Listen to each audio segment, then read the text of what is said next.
السلام علیکم ورحمۃ اللہ وبرکاتہ۔ بسم اللہ الرحمن الرحیم۔ دوستو، یہ وہی ہیں جن کے بارے میں خلیفہ ثانی حضرت عمر بن خطاب رضی اللہ تعالی عنہ نے زندگی کی آخری سانس لیتے ہوئے فرمایا تھا، اگر ابو عبیدہ بن جراح زندہ ہوتے تو میں انہیں اپنے بعد خلیفہ بنا دیتا، اور میرا رب اس بارے میں مجھ سے پوچھتا تو میں کہتا میں خلافت اللہ اور اس کے رسول کے امین کے سپرد کر کے آیا ہوں۔ یہ امت محمدیہ کے امین جناب عامر بن عبداللہ بن جراح فہری قریشی ہیں، جن کی کنیت ابو عبیدہ ہے۔ حضرت عبداللہ ابن عمر نے آپ کو خراج تحسین پیش کرتے ہوئے فرمایا، قریش کے 3 آدمی سب سے بڑے سردار اور اخلاق و حیا میں سب سے بہترین ہیں۔ اگر وہ تجھ سے کوئی بات کریں تو وہ تجھ سے جھوٹ نہیں بولیں گے، اور اگر تو ان سے بات کرے تو وہ تجھے جھوٹا نہیں کہیں گے۔ یہ آدمی ابو بکر صدیق، عثمان بن عفان اور ابو عبیدہ بن جراح ہیں۔ آپ رضی اللہ تعالی عنہ خوبصورت اور خوشنما، نازک بدن اور طویل قامت اور مناسب کندھوں والے مرد تھے۔ آنکھ آپ کو دیکھ کر خوش ہو جاتی اور دل آپ سے مل کر مطمئن ہو جاتا تھا۔ اس کے ساتھ آپ نرم گفتار، انتہائی منکسر مزاج اور بڑے حیادار تھے، لیکن جب معاملہ سخت اور اہم ہوتا تو آپ پلٹ کر حملہ کرنے والے شیر ثابت ہوتے۔ آپ کاٹدار اور چمکدار تلوار سے مشابہ تھے۔ حضرت ابو عبیدہ بن جراح اسلام قبول کرنے والے السابقون الاولون میں سے ہیں۔ آپ رسول اللہ صلی اللہ علیہ وسلم کے دار ارقم میں تشریف لے جانے سے پہلے ہی حضرت ابو بکر صدیق رضی اللہ تعالی عنہ کے ہاتھ پر اسلام لے آئے۔ دوسری ہجرت حبشہ میں شامل تھے، پھر وہاں سے واپس تشریف لے آئے اور بدر اور احد اور دیگر تمام غزوات میں رسول اللہ صلی اللہ علیہ وسلم کے ہمراہ رہے۔ وصال رسول کے بعد خلیفہ رسول جناب ابو بکر اور پھر حضرت عمر کی صحبت میں رہے۔ حالت یہ تھی کہ اپنی کل کائنات کو اپنی پشت پر اٹھائے پھرتے اور زہد و تقوی اور استقامت و امانت کی دینی ذمہ داریوں کی طرف متوجہ رہتے تھے۔ جناب ابو عبیدہ بن جراح نے جب اپنی زندگی فی سبیل اللہ گزارنے کی رسول اللہ صلی اللہ علیہ وسلم سے بیعت کی تو آپ کو اس بات کا مکمل شعور اور ادراک تھا کہ ان 3 الفاظ فی سبیل اللہ کا مفہوم کیا ہے، اور آپ یہ پوری استعداد بھی رکھتے تھے کہ یہ سبیل، راستہ، جو بھی قربانی طلب کرے گا آپ دل کھول کر وہ قربانی دیں گے۔ حضرت ابو عبیدہ کو مکہ میں اول سے آخر تک اس سخت تجربہ سے سابقہ رہا جو مسلمانوں کے ساتھ پیش آیا۔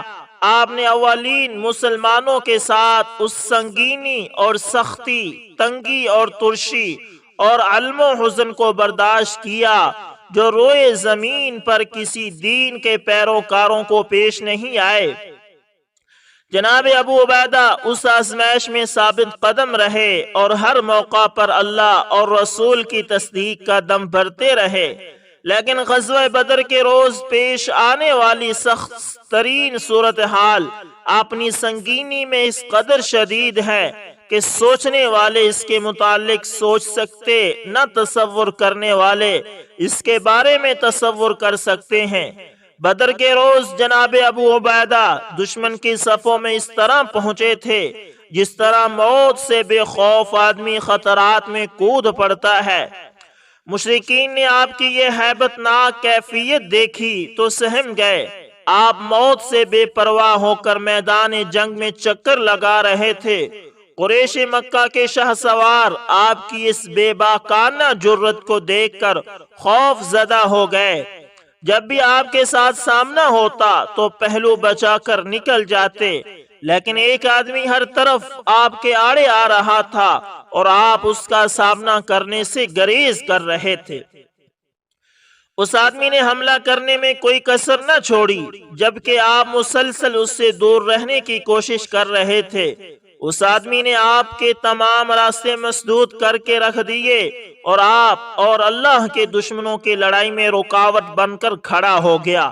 جب آپ کا گھیرا تنگ ہو گیا تو آپ نے اس آدمی کے سر پر تلوار کا زبردست وار کیا، جس نے اس کی کھوپڑی کو 2 حصوں میں بانٹ دیا، اور وہ آدمی زندگی کی بازی ہار کر زمین پر گر پڑا۔ آپ یقیناً یہ جاننے کی کوشش کریں گے کہ یہ قتل ہونے والا آدمی کون تھا، کیونکہ اس کے بعد ابو عبیدہ کو جو تجربہ ہوا وہ سوچنے والوں کی سوچ اور تصور کرنے والوں کے تصور سے بہت بلند اور مختلف ہے۔ جب آپ کو یہ معلوم ہوگا کہ یہ آدمی کوئی اور نہیں حضرت ابو عبیدہ کا باپ عبداللہ بن جراح تھا، تو آپ کا دل دہل اور دماغ ہل کر رہ جائے گا۔ ابو عبیدہ نے اپنے باپ کو نہیں بلکہ اپنے باپ کی شخصیت میں موجود مشرک کو قتل کیا تھا۔ اس پر اللہ تعالیٰ نے آپ اور آپ کے باپ کے بارے میں سورہ مجادلہ میں فرمایا، جس کا ترجمہ یہ ہے کہ تم کبھی یہ جان نہ پاؤ گے کہ جو لوگ اللہ اور آخرت پر ایمان رکھنے والے ہیں وہ ان لوگوں سے محبت رکھنے والے ہوں جنہوں نے اللہ اور اس کے رسول کی مخالفت کی ہے، خواہ وہ ان کے باپ ہوں یا ان کے بیٹے یا ان کے بھائی یا ان کے اہل خاندان۔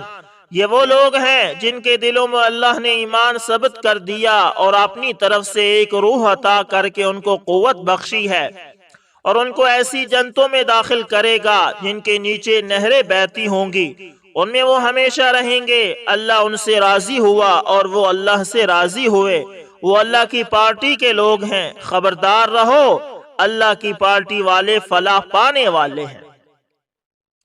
دوستو، حضرت ابو عبیدہ سے اس طرح کا کام ہو جانا کوئی تعجب کی بات نہیں۔ آپ تو اللہ پر ایمان، دین اسلام کی خیر خواہی اور امت محمدیہ کی امانت داری کی اہلیت کی اس بلندی پر پہنچ چکے تھے جس کی طرف اللہ کے برگزیدہ ہستیاں نگاہیں اٹھا اٹھا کر دیکھتی ہیں۔ محمد بن جعفر بیان کرتے ہیں کہ یمن سے نجران کے عیسائیوں کا ایک وفد مسلمان ہونے کے بعد رسول کریم صلی اللہ علیہ وسلم کی خدمت میں آیا اور مطالبہ کیا کہ اے ابو القاسم، اپنے رفقا میں سے جس کو آپ چاہیں ہمارے ساتھ بھیجیں تاکہ وہ ہمارے مالی معاملات میں اختلافات کا فیصلہ کرے، کیونکہ تم مسلمانوں کا گروہ ہمارے ہاں قابل قبول اور پسندیدہ ہے۔ رسول اللہ صلی اللہ علیہ وسلم نے فرمایا، ایتونی العشیہ ابعث معکم رجلا امینا حق امین حق امین حق امین۔ تم دوپہر کے بعد میرے پاس آنا، میں تمہارے ساتھ ایک امین شخص کو بھیجوں گا، حقیقی امین حقیقی امین حقیقی امین کو۔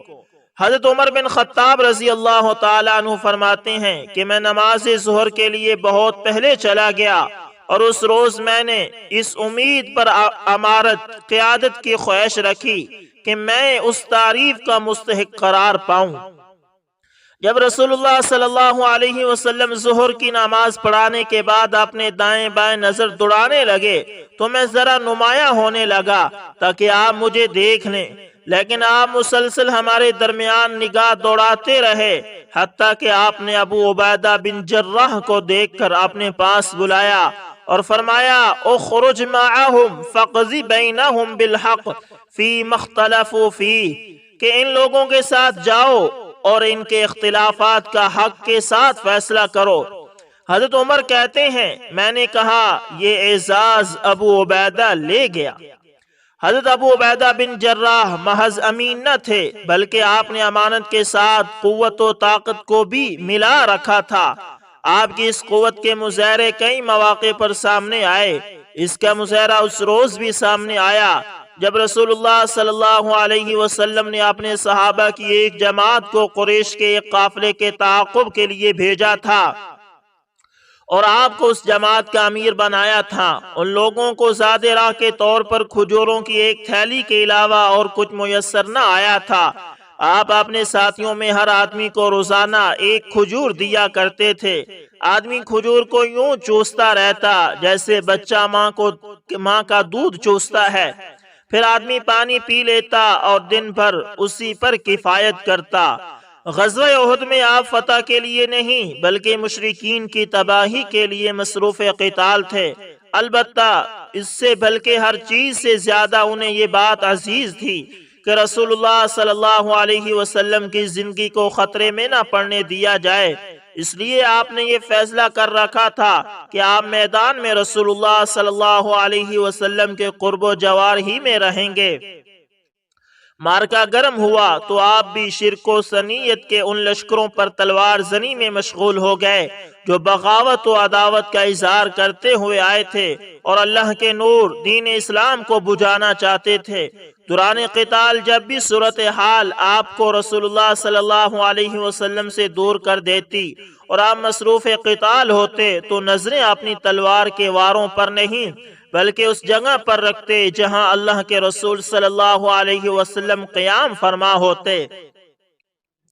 حضرت ابو عبیدہ کے لیے یہ بڑے قلق اور اضطراب کے لمحات ہوتے۔ پھر جب بھی جناب ابو عبیدہ کو دکھائی دیتا کہ کوئی خطرہ رسول اللہ صلی اللہ علیہ وسلم سے قریب ہو رہا ہے تو آپ فوراً اپنی جگہ چھوڑ کر چھلانگے لگاتے ہوئے آتے اور دشمن کو رسول اللہ صلی اللہ علیہ وسلم تک پہنچنے سے پہلے ہی الٹے قدموں بھگا مارتے۔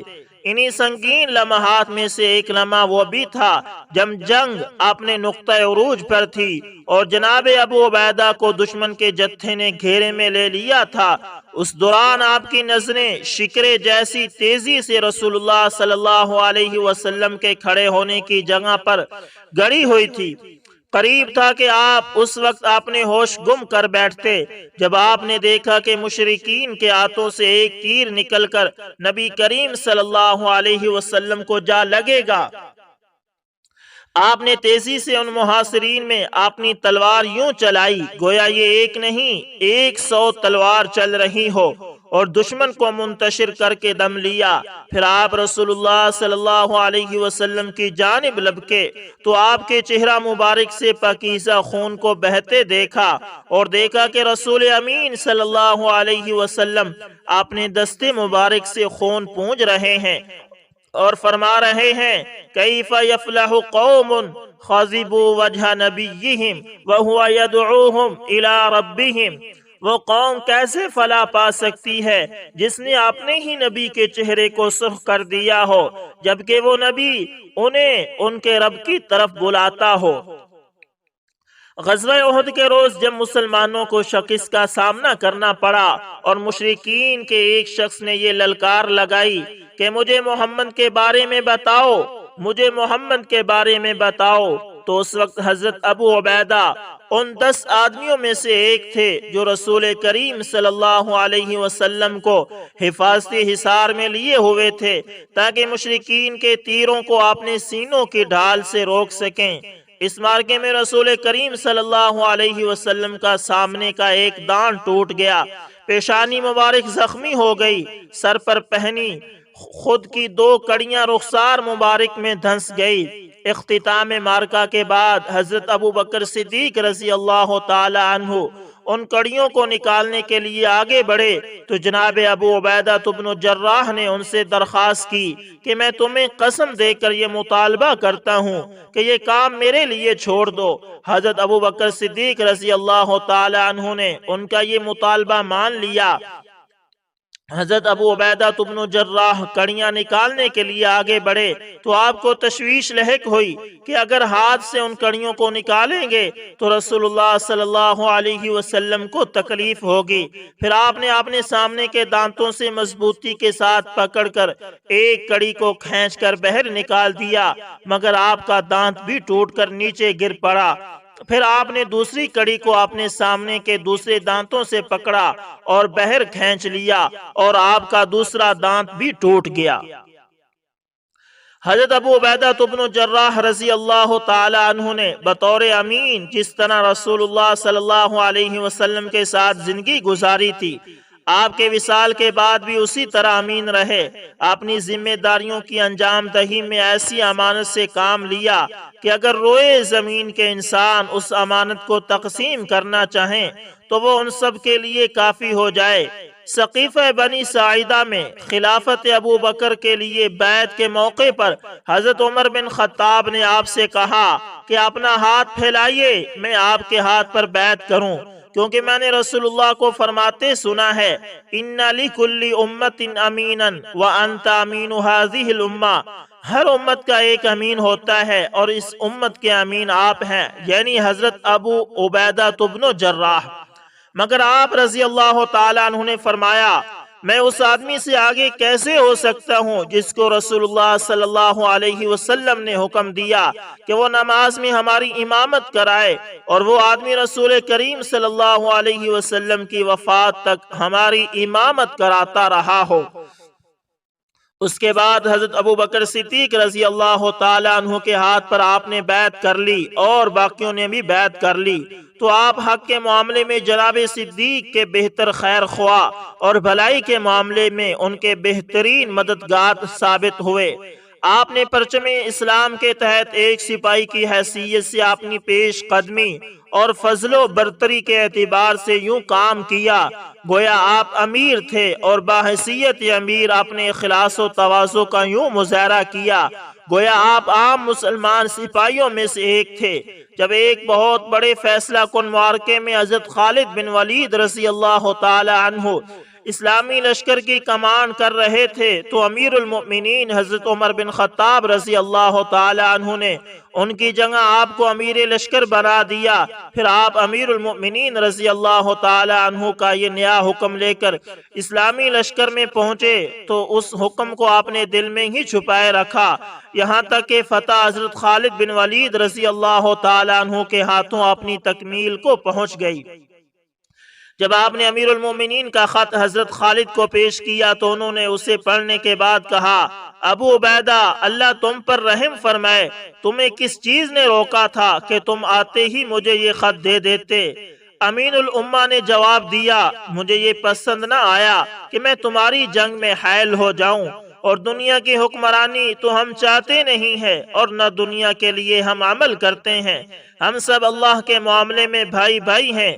جناب ابو عبیدہ امیر الامراء بن گئے اور شام کے طول و عرض میں پھیلے ہوئے اکثر اسلامی لشکر آپ کی کمان میں آ گئے، لیکن اس کے باوجود آپ مسلمانوں کے ایک عام سپاہی کی مانند ہی نظر آتے ہیں۔ آپ نے جب اپنے بارے میں اہل شام کی حیرت و تعجب کے متعلق سنا تو ان کو جمع کیا اور ان سے مخاطب ہو کر فرمایا لوگو میں ایک قریشی مسلمان ہوں، تم میں سے کوئی گورا یا کالا جو بھی تقوی میں مجھ سے افضل ہوگا میں چاہوں گا کہ اس کی معیت میں رہوں۔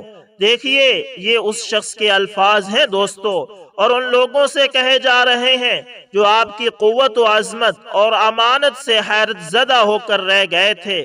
جی ہاں وہ شخص جو کمانڈر ان چیف ہے، جو تعداد اور تیاری اور فتح اور کامرانی سے سرفراز ہونے والے اکثر اسلامی لشکروں کا قائد ہے۔ اہل شام میں اس کو حاکم کا مقام حاصل ہے، اس کا حکم مانا جاتا اور اس کی مرضی چلتی ہے۔ امیر المومنین حضرت عمر بن خطاب رضی اللہ تعالی عنہ شام کا دورہ کرتے ہیں تو یہاں نئے آنے والے کے متعلق پوچھتے ہیں میرا بھائی کہاں ہے؟ لوگ پوچھتے ہیں کون؟ حضرت عمر کہتے ہیں ابو عبیدہ بن جراح۔ پھر حضرت ابو عبیدہ بن جراح تشریف لاتے ہیں تو امیر المؤمنین حضرت عمر بن خطاب اٹھ کر آپ سے معانقہ کرتے ہیں اور آپ کے ساتھ آپ کے گھر جاتے ہیں تو وہاں گھریلو سامان میں سے کچھ نہیں پاتے سوائے ایک تلوار، کمان اور سواری کے۔ پوچھتے ہیں تم نے بھی اپنے لیے اس طرح کیوں نہیں بنا لیا جس طرح لوگ بناتے ہیں؟ جناب ابو عبیدہ بن جراح نے جواب دیا امیر المومنین یہ مجھے سکون کی نیند نہیں مہیا کرتا۔ حضرت ابو عبیدہ بن جراح بلاد شام میں اسلامی فوجوں کی قیادت کرتے ہوئے فتح پر فتح حاصل کر رہے تھے، حتیٰ کہ اللہ تعالیٰ نے تمام شامی علاقوں کو ان کے لیے مفتوح بنا دیا اور آپ مشرق میں دریائے فرات اور شمال میں ایشیائے کوچک تک جا پہنچے تھے، ان دنوں بلاد شام میں طاعون کی ایسی وبا پھوٹی کہ لوگوں نے اس سے قبل اس کی مثال نہ دیکھی تھی۔ اس وبا نے لوگوں کو کٹی ہوئی فصلوں کی مانند موت کی نیند سلا دیا۔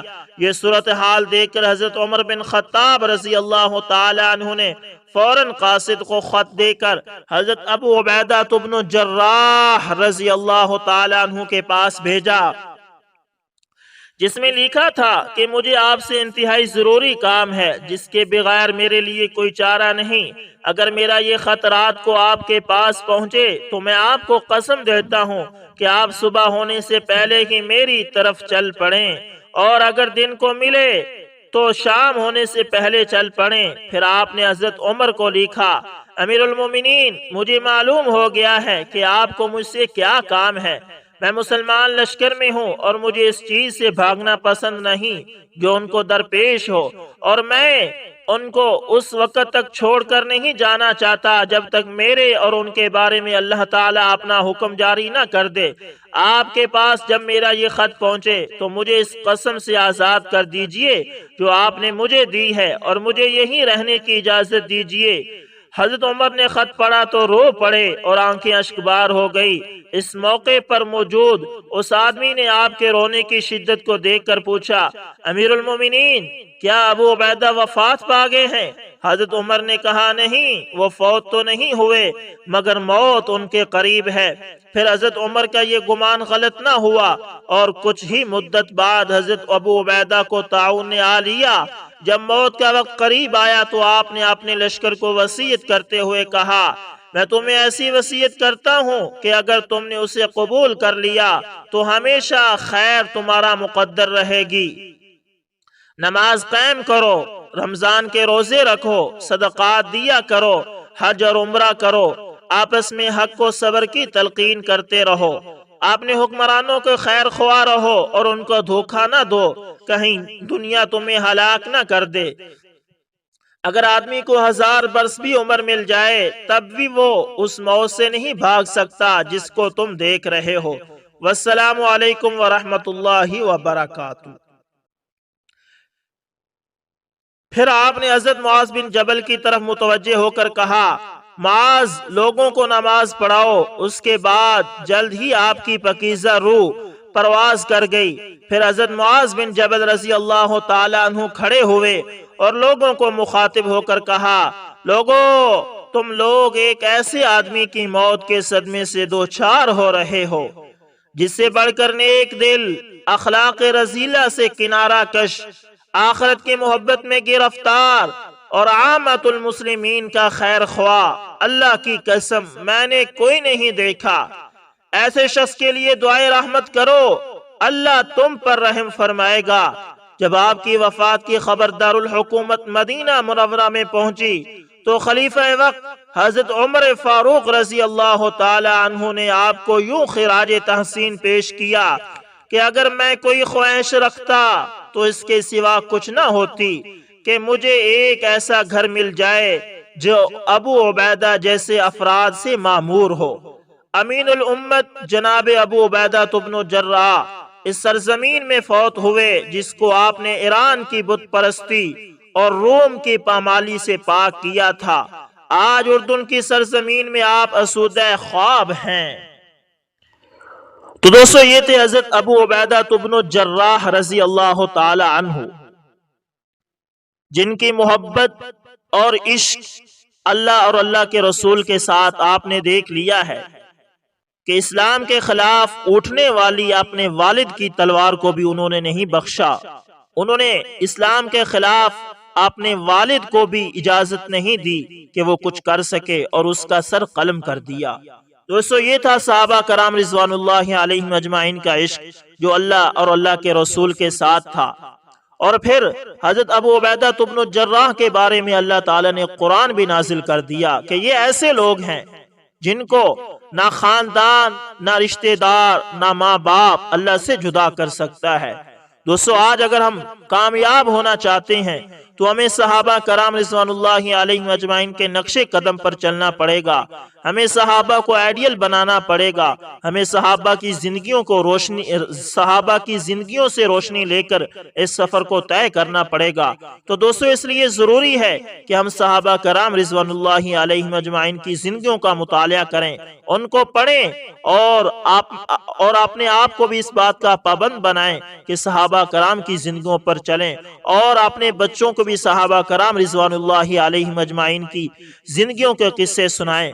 دوستو امید کرتا ہوں آپ کو ویڈیو اچھی لگی ہوگی اور آپ اس طرح صحابہ کرام رضوان اللہ علیہم اجمعین کے سچے واقعات سننا چاہتے ہوں گے اور پسند بھی کرتے ہوں گے۔ اگر آپ چاہتے ہیں کہ روزمرہ کی تعداد سے اس چینل پر صحابہ کرام کے مستند واقعات اپلوڈ کیے جائیں تو دوستو اس چینل کو لازمی سبسکرائب کریں، اور آپ جس کنٹری یا جس شہر سے تعلق رکھتے ہیں کمنٹ میں لازمی لکھیے گا۔ ملتے ہیں کسی نیکسٹ اچھی سی ویڈیو کے اندر، تب تک کے لیے اللہ حافظ، جزاکم اللہ خیر۔